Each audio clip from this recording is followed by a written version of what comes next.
નમસ્કાર ખેડૂત ભાઈઓ, આજે આપણે ઈડર તાલુકાના સાબલવાડા ગામે આવેલા છીએ। અહીંયા આપણી સિજન્ટા કંપનીની વિવેરા કારેલીનું વાવેતર કરેલું છે। તો આજે જે ખેડૂત મિત્રએ આપણે વિવેરા કારેલીનું વાવેતર કર્યું છે એ પણ આપણી સાથે ઉપસ્થિત છે। આપણે એમનો અભિપ્રાય લેવાનો છે કે વિવેરા કારેલીનું વાવેતર ક્યારે કર્યું હતું અને એમને કેવી લાગી છે। રામ રામ। રામ રામ। શું નામ તમારું? સંદીપભાઈ। સંદીપભાઈ, ગામ સાબલવાડ। આપણે કઈ કારેલીનું વાવેતર કરેલું છે? સિજન્ટાનું વિવેરા। સિજન્ટા કંપનીની વિવેરા કારેલીનું વાવેતર કર્યું છે। તો આ કારેલી તમે ક્યારે ચૂપી હતી? કારેલી મેં 5મા મહિનાની 15 તારીખ। 5મા મહિનાની 15 તારીખે આનું વાવેતર કરેલું છે। તો આની શું શું ખાસિયત લાગી અને કારેલી તમને કેવી લાગી? કારેલી ખરેખર ખૂબ સરસ છે। એની ખાસિયતમાં જોઈએ તો એની ફ્રૂટ સાઇઝ એકદમ મીડિયમ સાઇઝ રહે છે। બજાર રેટ બીજી વેરાયટી કરતા 200-400 રૂપિયા પ્લસ રહે।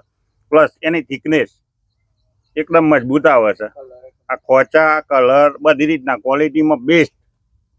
ખરેખર ખેડૂત મિત્રો સિજન્ટાની વિવેરા વવાય।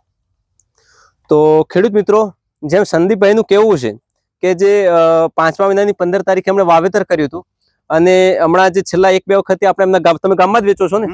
ગામમાં જે વેચે છે તો જે બજારમાં મૂકે છે તો આનો એક તો ભાવ પ્લસ મળે છે। એનું કારણ છે કે જે એના કાંટા છે ઉપર એકદમ મજબૂત છે, કાંટા તૂટતા નથી। એનો જે કલર છે એકદમ ગ્રીન છે, છેક નીચે સુધી ગ્રીન કલર રહે છે।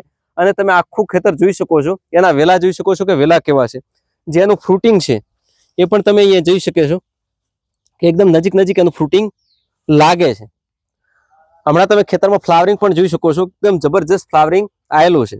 વધારે તમે જેનું ફ્રૂટ, અહીંયા તમે ફ્રૂટ પણ જોઈ શકો છો કે એક સમાન કલર, એક સમાન કાંટા દરેક જગ્યાએ દરેક ફ્રૂટ પર જોવા મળે છે। તો જે ખેડૂત મિત્રને કારેલીનું વાવેતર કરવું હોય તો તમે વિવેરાનું કરી શકો છો। તમે ભલામણ કરો છો વિવેરાની? 100% ખેડૂત મિત્રો વિવેરા વવાય। ખૂબ ખૂબ આભાર।